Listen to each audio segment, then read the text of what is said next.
Hello, everyone. Of course, if you're tuning in right now, you're tuned in to Coach Steele's finance training.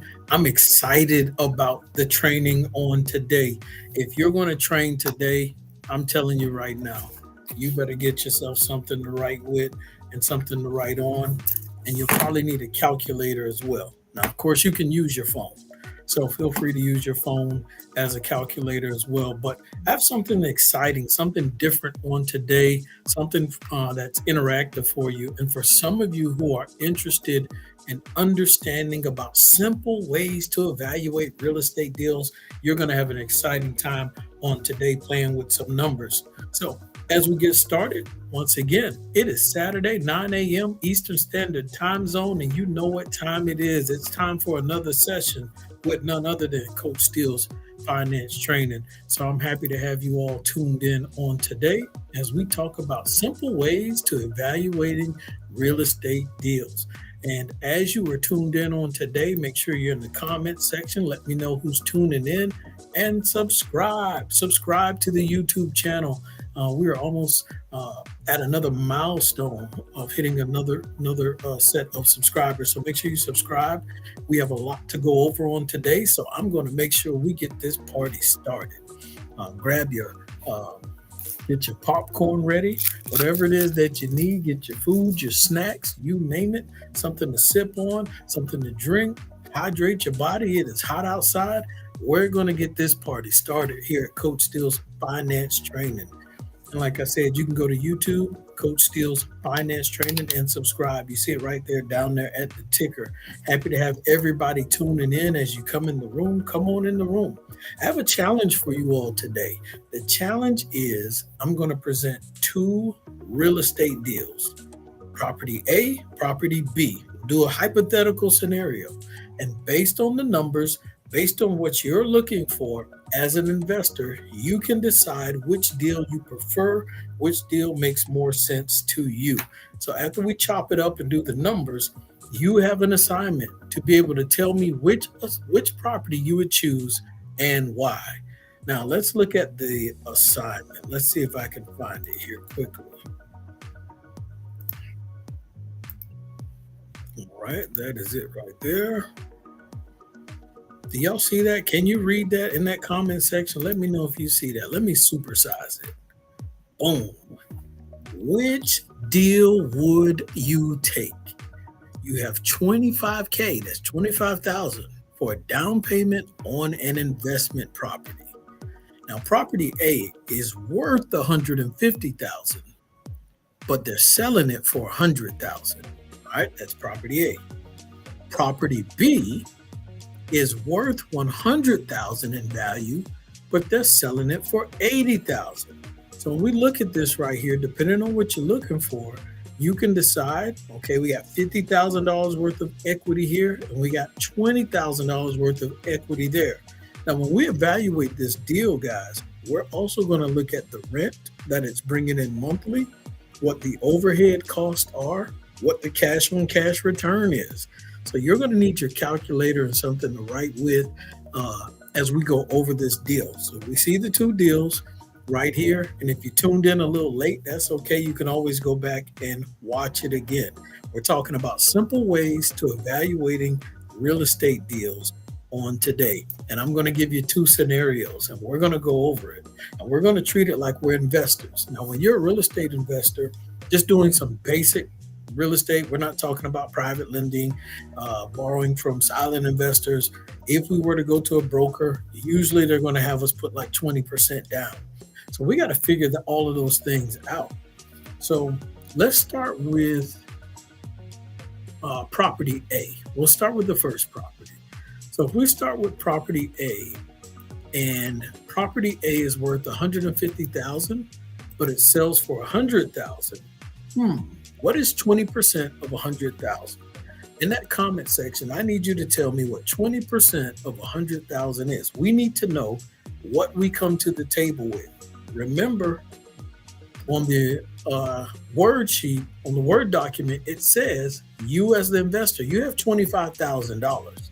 So we're going to look at both deals. If you get property A that's selling for 100,000, or if you get property B that's selling for 80,000. We still need to know 20% of 100,000, and when we get to property B, we'll need to know 20% of 80,000. But right now we're on property A. So, what is 20% of 100,000? So, in that comment section, write in the answer there. All right, let's see here. Let's go. And one thing I like to do is I like to use a mortgage calculator. If I go to that mortgage calculator website, it'll quickly add up a lot of those numbers for me. So it's good to know what sites to go to, but it's also good to know how to do some of these things manually. Now, there's multiple ways to evaluate in real estate deals, but today we'll keep it simple with focusing on cash return. How much interest is your money going to make annually for you? And I've talked about this before in other videos on the website, Coach on the YouTube channel, Coach Steele's Finance Training. And so you can go watch more videos about cash on cash return. There's multiple ways to evaluate a real estate deal to see if it makes sense. Like I said, today we'll just use cash on cash return. Now, all right, so you are correct if you wrote 20,000. So the answer is 20% of 100,000 is $20,000. So let's go to the first example here. Let's see here. Refresh.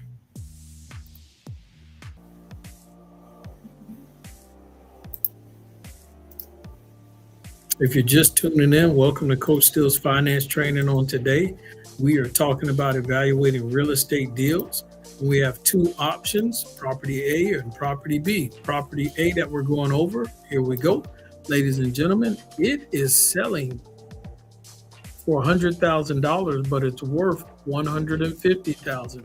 So hopefully everyone can see that. If you can see it, put the eye emojis in there. I'm going to supersize it. Boom, there it is right there. All right, let's look at it. Once again, selling for $100,000. We have to put 20% down. If we put 20% down, it's $20,000. So now the loan amount that's going to be financed by a financial institution is about $80,000. All right. So we already know right there, we are going to owe the bank about $80,000. Next, interest rate. If we are doing investment property, it's probably going to be about 7.5%.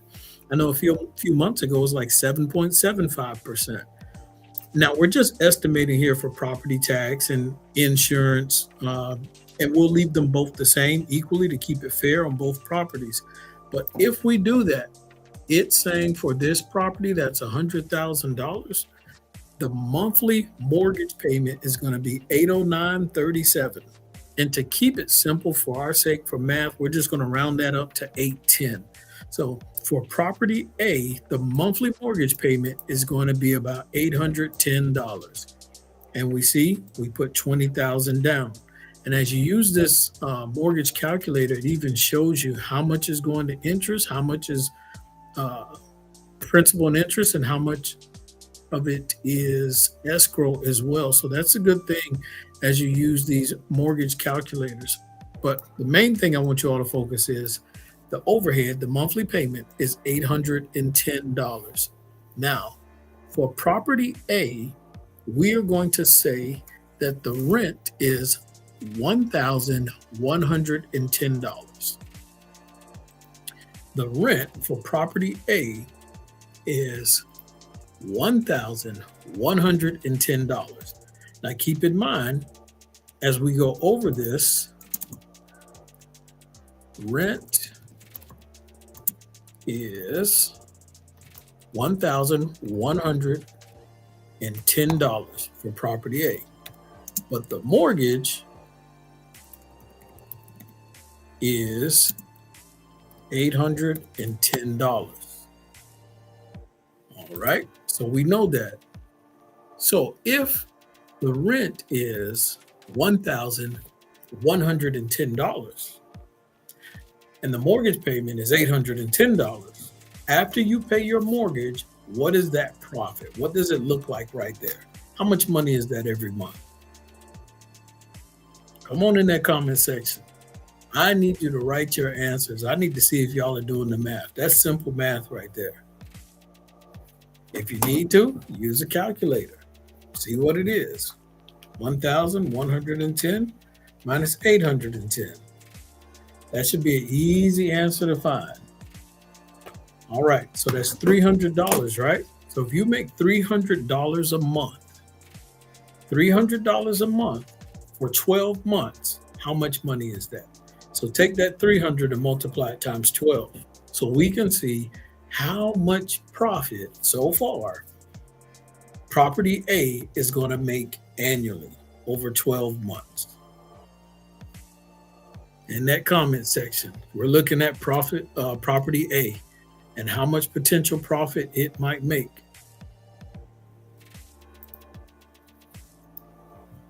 So if you wrote $300 times 12, then you should have come up with $3,600. But there's one other overhead that we didn't write. Yes, there's some other things that may happen along the way, but we're going to keep it simple today, and we're going to add in property management. If property management is going to get 10% of the profit monthly, then we can take $3,600 because we're doing 300 times 12. That's $3,600.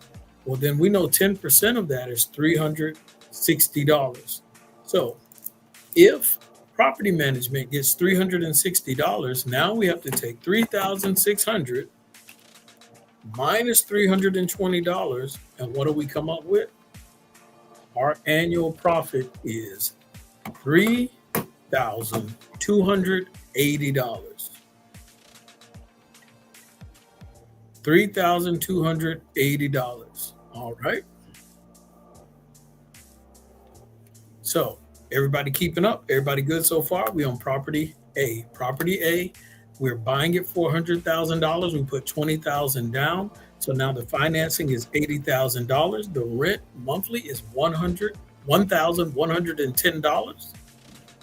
The mortgage payment is $810. We get $300 profit every month. 300 times 12 is 3,600. So 3,600, let me make sure my math is right. Now, out of that 3,600, property management gets 10%. That's 360. All right, so now we have to do 3,600 minus 360. Uh-oh, did I do some math wrong? Somebody tell me, did I do some math wrong? Let's see here. Is it 3240?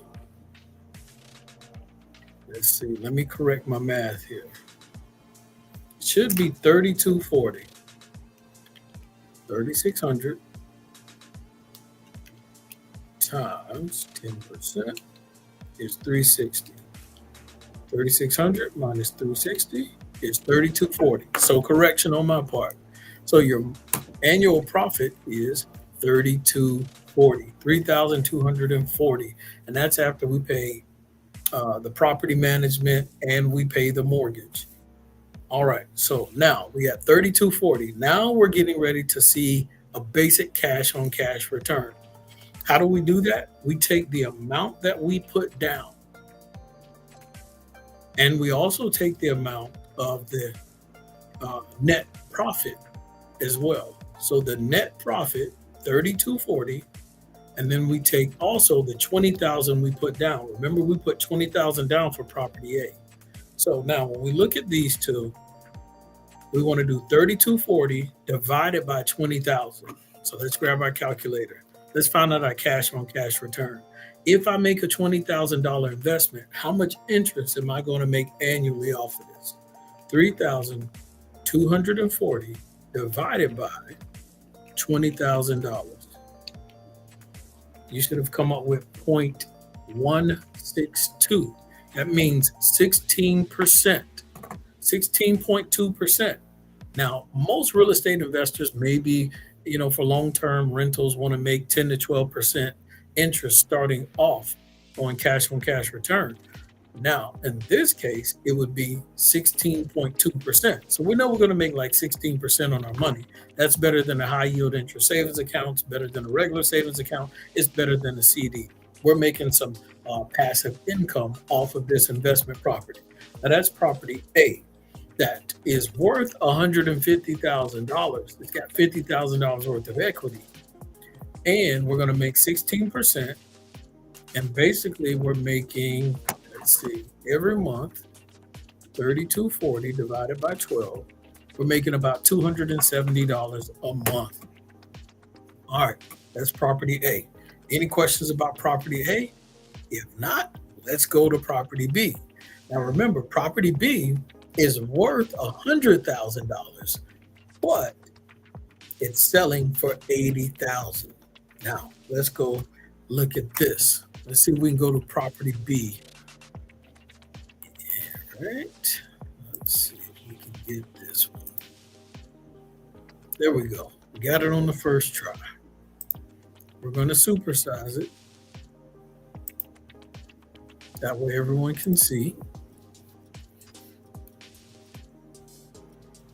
We're talking about simple ways to evaluate real estate deals, not making it too complicated. We're going to look at equity, cash on cash return, things like that.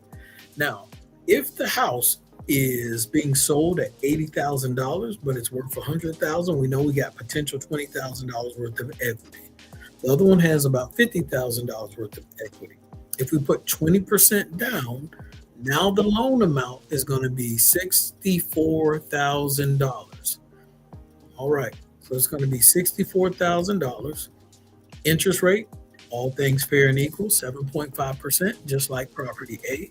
We're going to leave property B the same, property tax, insurance, all the same. When we look at all of that, what is that monthly mortgage payment for property B? The monthly mortgage payment right here is $697. Just like we rounded up property A, we're going to round this one up as well. So we're going to estimate property B basically $700 a month. So the mortgage payment for property B is $700 a month. You see right here, we had to put 20% down. So our down payment is $16,000. Now, one thing I want you all to remember is when you first started, I said as an investor, you had $25,000 and you could take $25,000 and you could use some of it to put $16,000 down on property B, or you could have took that $25,000 and used $20,000 on property A. So those were the two options. So keep that in mind. Whichever property you decide, just remember that will also determine how much liquidity you have left over after you close on the house, in a sense. So just kind of keep that in mind as we continue to evaluate this deal and we figure out which one we would prefer to have over the other. Let's see here. So property B worth 100,000 sells for 80,000. Now, just like property A, we're going to say the rent for property A, very similar. We're going to say it's 1,100. And we already know the mortgage for property B. We rounded it up, that 697 to 700. So with seeing that, if the rent is 1,100 a month, but the mortgage payment is 700 a month, what's the difference? Someone tell me, what's the profit there? What is that profit right there? Talk to me in that comment section. Let's do some math on today. As you're tuning in to Coach Steele's Finance Training on today, we're talking about simple ways to evaluate real estate deals. And so many people are afraid to do deals. Many people are afraid or intimidated to invest because they're not sure how to conduct the due diligence that's necessary to have success while investing in real estate or any other deal.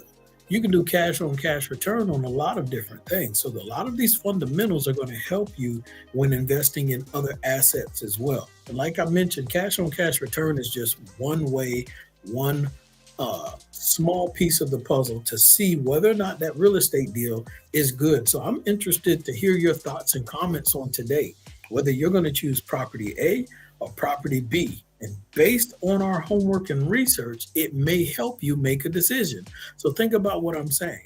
Instead of not knowing, if you learn how to do the proper research, you can make better decisions when it comes to investing.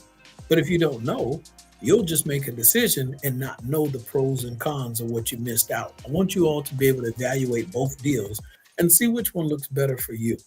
Some people may prefer a good exit strategy out of an investment. And if they're looking for a good exit strategy that helps them win the biggest, that's going to help them determine whether or not they pick property A or property B. Now, property B, the rent is 1,100 a month. The mortgage is 700. So in that comment section, you should have had plenty of time to say what that monthly profit will be. And of course, we know that that is $400. So if you guess $400, you are correct. Now we need to see what it is annually. So 400 times 12 is how much? Someone in that comment section, tell me what 400 times 12 is. Should be able to do it in your head. Everyone can. But if you can't, then don't be afraid to use a calculator. Either way, you want the right answer when you're doing math, when you're talking to someone and you're trying to negotiate and you're trying to find simple ways to evaluate a real estate deal. Of course, it is $4,800. And so give yourself a pat on the back if you picked the right answer there. So if it is $4,800, we got to think about a little overhead. And so to add that into equation and keep it simple, and another day we'll add in plumber and AC guy and lawn care and electricity and all that other stuff. But to understand the basic concept in math, today, the overhead we're looking at, just like the first deal, is property management. And how much interest, what percent of that 4,800 needs to go to property management in this equation? 10%. So 10% of $4,800 is how much? $480. So you need to take $4,800 minus $480. And what does that give you? It gives you 4,320. You want to double check your math. Just like earlier, I didn't double check certain math and I got it wrong. And then I had to come back and correct it. So you always want to correct it so you can find out the proper cash on cash return. In other words, how much interest is your money going to make annually after all of this overhead is paid? So we got $4,320. Now, this is where it gets good because property A was going to make 16% interest. That was the cash on cash return. Now, $4,320 on property B after all overhead is paid. How much was the down payment? It was $16,000. So we're going to divide that $16,000 into the 4,320. So when we do that,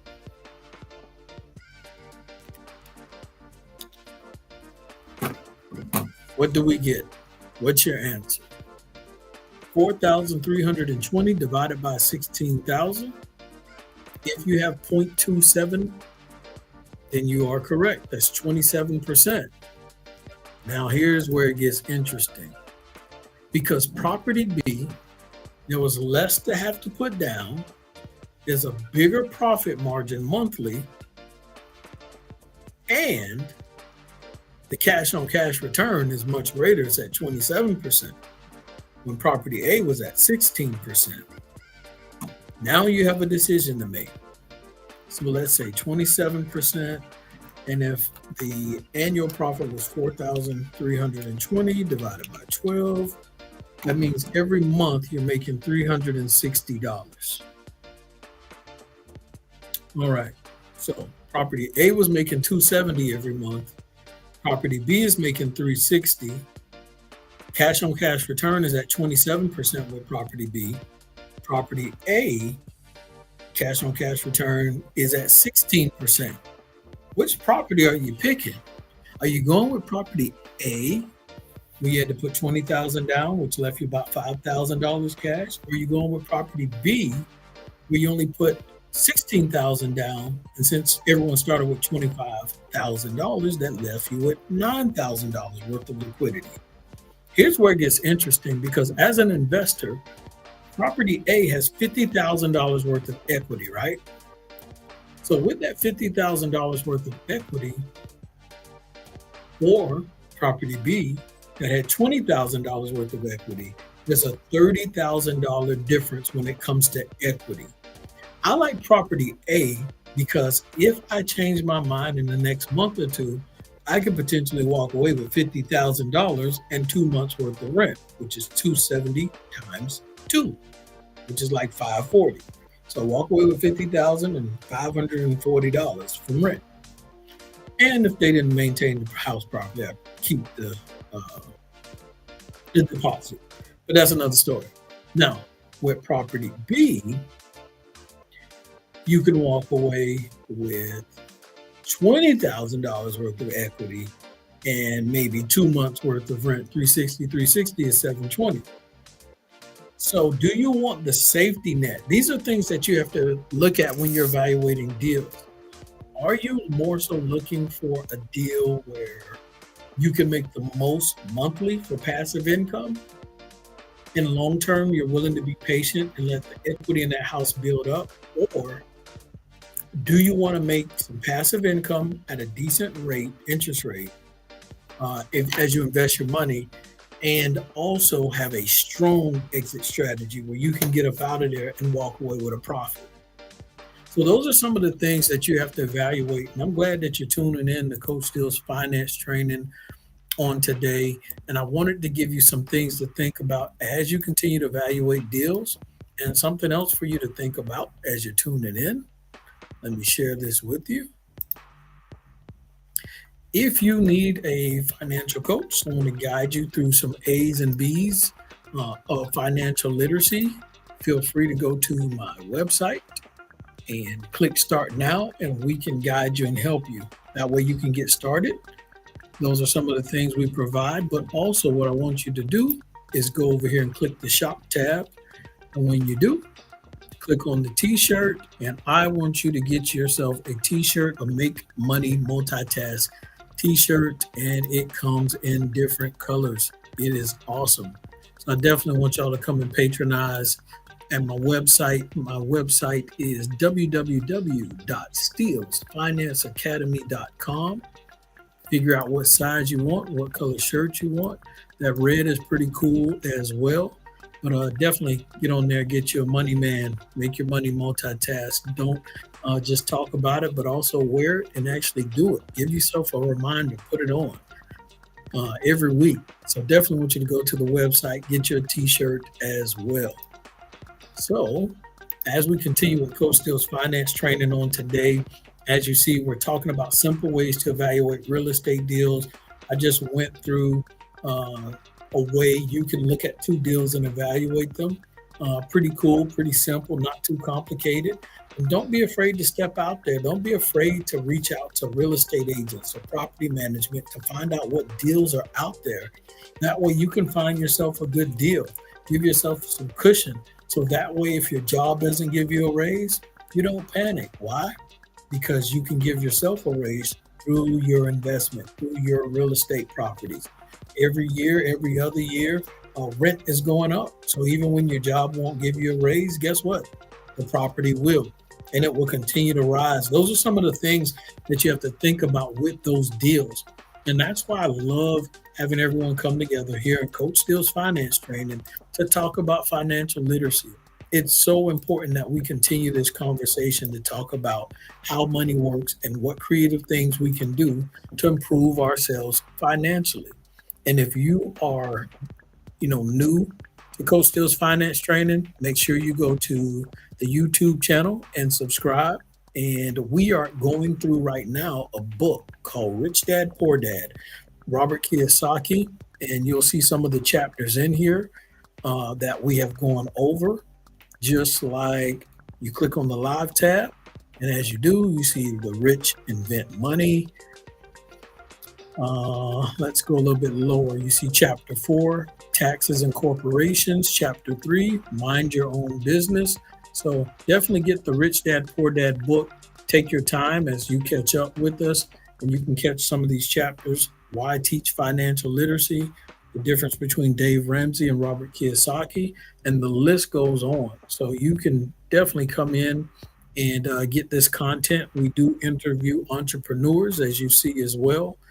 here with Kashana Johnson. So definitely subscribe to the YouTube channel, catch up on some of these sessions that we had here. And if you have any questions, leave them in the comment section and or email me. And you'll see my email down here at that bottom ticker that's floating down here. Any questions for me on today, make sure you leave them in the comment section. And if you're interested in a high yield interest savings account, you need a good bank and a link, I will make sure I leave the link in the description. Or you can also email me, coachsteelefinance@gmail.com. If you need someone for a speaking engagement at a school, at your fraternity, sorority, organization, you name it, club event, let me know. Reach out to me on my website, put in that request, and we'll get you on the calendar there as well. Hope you had fun tuning in to Coach Steele's finance training on today, and look forward to seeing you at the next time. Also, ladies and gentlemen, I am one of the speakers at an event on today as well in Richmond Hill. So I'm excited about that event that is going on. Uh, Let's see. Boom. That is it right there. So I'm excited about this event. So if you were able to come, great. If you weren't, maybe we'll catch you on the next one. So yes, Coach Steele's finance training. We are working this thing out. We are going to continue to grow, continue to improve, and spread that message of financial literacy. What are some of the subjects that you want to hear us talk about here at Coach Steele's finance training that you might be interested in? If I can't talk about it, then I will bring in a professional that can help have that conversation with us. But anyway, appreciate everybody tuning in.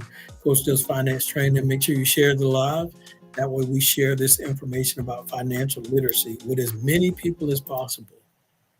Other than that, I'll see you next Saturday, 9 a.m. Eastern Standard Time Zone. But I'm also posting videos throughout the week on the YouTube channel.